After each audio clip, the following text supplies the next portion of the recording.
Hello, and welcome to this week's Feel Good Friday. I am checking in a little bit early again this evening, as I've got a couple of calls still to make and receive this evening, some of which I've not been given a confirmed time for, so I thought, well, I've got the chance, I will hop on and do this first.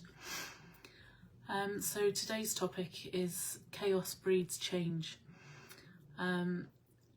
And I've spoken before about how buying into the media and things like that just perpetuates and strengthens what we don't want to see. But I was listening this week to a broadcast on YouTube by David Bayer, and he explained it really well, and it really helped open my eyes, and I just felt it was worth sharing to hopefully spread a bit of hope and optimism, that every time we have a major shift or turnaround, it gets a little bit chaotic beforehand.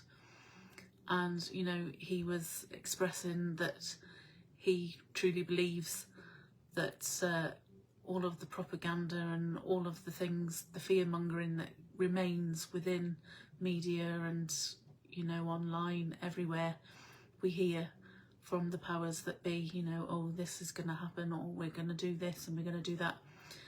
But are we aware just how much that our fears of how it will affect our own life and how we breed and perpetuate those thoughts and feelings out into the universe also are adding to that breeding ground? And I confess I've never ever read the Bible, but in this broadcast he referred to the story of Jacob and Moses, where, you know, just by walking away and leading the crowd away from the situation, you know, brought a whole different outcome.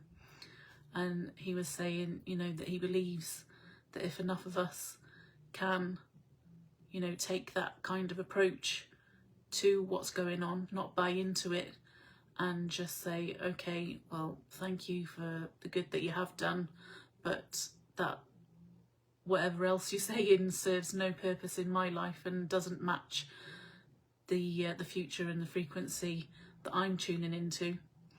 You know, because again, going back to thoughts being things and us focusing on what we do want, not what we don't want, by us turning away from that, we're not feeding into it one way or another. So we're not having the fear that it will come, because the more of us that tune into it in that fear and scarcity is more likely to, you know, bring that outcome. So yeah, it was very eye-opening, and really helped to shift my perspective on things around that. He said that, you know, at the moment he feels like this chaos, I know I've spoken about it to people, and I've heard many people say to me as well, wow, there's so many people I speak to that just feel that, you know, there's no going back, you know, it's never going to get better. But the more we tune in and focus on that, the more power they've got to continue putting out their agendas and whatever.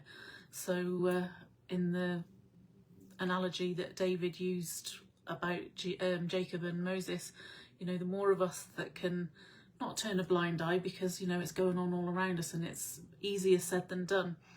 But if we can focus our minds and just think more intently on what we do want to have happen, you know, ultimately we all want to live on a planet in harmony with nature, with each other. You know, we want a government that's honest and doesn't manipulate us.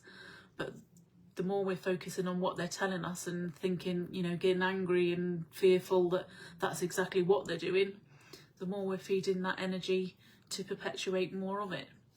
So yeah, that's really my my short sweet message today, and I hope that it's brought you some insight and value.